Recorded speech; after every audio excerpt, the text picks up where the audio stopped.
Hello foodies, வணக்கம் and welcome to teens cooking world. So இன்றைக்கி vegetable கொழுக்கட்டை எப்படி செய்கிறதுன்னு பார்க்கலாம். இது வந்து பியூராக கிட்ஸ்க்கான ஒரு ரெசிபி. ஸோ என்னோடய பையன் கூட ரொம்ப விரும்பி சாப்பிடுவாங்க. ஈவினிங் ஸ்நாக்ஸாக செஞ்சு கொடுத்தா. அண்ட் இதே மாதிரி நிறைய இன்ட்ரெஸ்டிங் கொழுக்கட்டை ரெசிபிஸ் இனிமேல் விநாயகர் சதுர்த்திக்கு நம்ம சேனலில் அப்லோட் பண்ண போகிறோம். மறக்காமல் செக் பண்ணி பாருங்கள், சப்ஸ்கிரைப் பண்ணி சப்போர்ட் பண்ணுங்கள். அதுக்கு ஃபர்ஸ்ட் ஒரு கடாயை ஹீட் பண்ணிட்டு தேவையான ஆயில் சேர்த்துக்கோங்க. நான் ஆயில் ரொம்ப கம்மியாக தான் சேர்த்துருக்கேன். அதுக்கப்புறம் ஒரு டீஸ்பூன் கடுகு உளுந்து சேர்த்துக்கோங்க. கடுகு உளுந்து நல்லா வெடிக்கட்டும். ஒரு 1/2 டீஸ்பூன் கடலைப்பருப்பும் சேர்த்துட்டு நல்லா வந்து வணக்கி விட்டுக்கோங்க. நல்லா ப்ரௌன் ஆகட்டும். அப்புறம் கொஞ்சம் ஒரு 1/4 டீஸ்பூன் இஞ்சி. ஸோ இது வந்து இந்த ரெசிபி என்னோடய குழந்தைக்கு ஏற்ற மாதிரி நான் கஸ்டமைஸ் பண்ணி செஞ்சுருக்கேன். அவங்களுக்கு எது பிடிக்கும் எது பிடிக்காதுன்னு தெரியுங்கிறதுனால அதுக்கேற்ற மாதிரி நான் வந்து கஸ்டமைஸ் பண்ணி செஞ்சுருக்கேன். நீங்கள் உங்கள் குழந்தைக்கு எது ஜாஸ்தியாக பிடிக்குமோ அதை வந்து நீங்கள் ஜாஸ்தியாக போட்டு நீங்கள் செஞ்சு கொடுத்துக்கலாம். இப்போ வந்து ஒரு 2 டேபிள் ஸ்பூன் வெங்காயம், அதுக்கப்புறம் 1/4 கப் கேரட், பீன்ஸு, அப்புறம் 2 பச்சை மிளகா, கொஞ்சம் தேவையான அளவு உப்பு சேர்த்துட்டு எல்லாத்தையும் நல்லா வந்து வணக்கிக்கோங்க. ஒரு 1 மினிட் நல்லா வணக்கிக்கோங்க.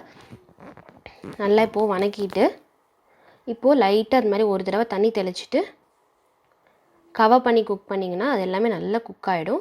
ஸோ இது வந்து சிம் பண்ணிவிட்டு ஒரு 3 to 4 மினிட்ஸ் குக் பண்ணிங்கன்னா அதுவே நல்லா குக் ஆகிடும். இப்போ அதுக்குள்ளே நம்ம மாவு பிணையறதுக்கு தண்ணி வேணும். ஸோ அந்த தண்ணி வேக வச்சு எடுத்துக்கலாம். தண்ணி பார்த்திங்கன்னா எந்த கப்பில் மாவு எடுக்கிறீங்களோ அதே கப்பில் ஈக்குவலாக வந்து தண்ணி எடுத்துக்கோங்க. நான் வந்து 3/4 கப் செய்ய போகிறேன். 3/4 கப் அரிசி மாவுனா 3/4 கப் தண்ணி எடுத்துகிட்டு தேவையான அளவு உப்பு, அதுக்கப்புறம் வந்து கொஞ்சம் நெய் விட்டுக்கோங்க. அப்போ தான் சாஃப்டாக இருக்கும். ஏன்னா கடை மாவுங்கிறதுனால நம்ம வந்து கொஞ்சம் நெய் விட்டால் தான் சாஃப்டாக வரும். இப்போ அதை வந்து நல்லா கொதிக்கட்டும். ஸோ அதை நல்லா கொதித்து செப்பரேட்டாக எடுத்து வச்சுருங்க. நல்லா ஹாட் ஆயிடணும் வாட்டர். இப்போ அதுக்குள்ளே இது வந்து நல்லா குக் ஆகிடுச்சு. இப்போ நான் எந்த கப்பில் தண்ணி எடுத்தனோ ஸோ அதே கப் 3/4 கப்பில் வந்துட்டு அரிசி எடுத்துகிட்டு அதை வந்து ஒரு தடவை நல்லா வந்து இது மாதிரி ரோஸ்ட் பண்ணிக்கோங்க. ஒரு 1 மினிட் இந்த ஹீட்லேயே வந்து நல்லா ரோஸ்ட் பண்ணிக்கோங்க. ஸோ எல்லாமே நல்லா அதுக்குள்ளே மிக்ஸும் ஆகிக்கட்டும். இப்போ வந்து நம்ம சுடு தண்ணி இருக்குல்ல, ஸோ நல்லா சூடாக இருந்துச்சு தண்ணி. நல்லா வந்து இது மாதிரி தண்ணி எல்லாத்தையும் ஈக்குவல் நல்லா கலந்து விட்டுட்டு நல்லா வந்து பிணைஞ்சிக்கோங்க. நல்லா பிணைஞ்சிட்டு இப்போ நம்ம உருண்டை ஸ்டார்ட் பண்ணிடலாம். உங்கள் குழந்தைக்கு பிடிச்ச ஷேப்பில் செஞ்சு கொடுங்க, கண்டிப்பாக விரும்பி சாப்பிடுவாங்க. ஸோ நான் வந்துட்டு குட்டி குட்டி உருண்டையாக எடுத்து கொஞ்சம் நல்லா ஃபிங்கர் சைஸில் வந்து நான் உருட்டி எடுத்துக்கிட்டேன்.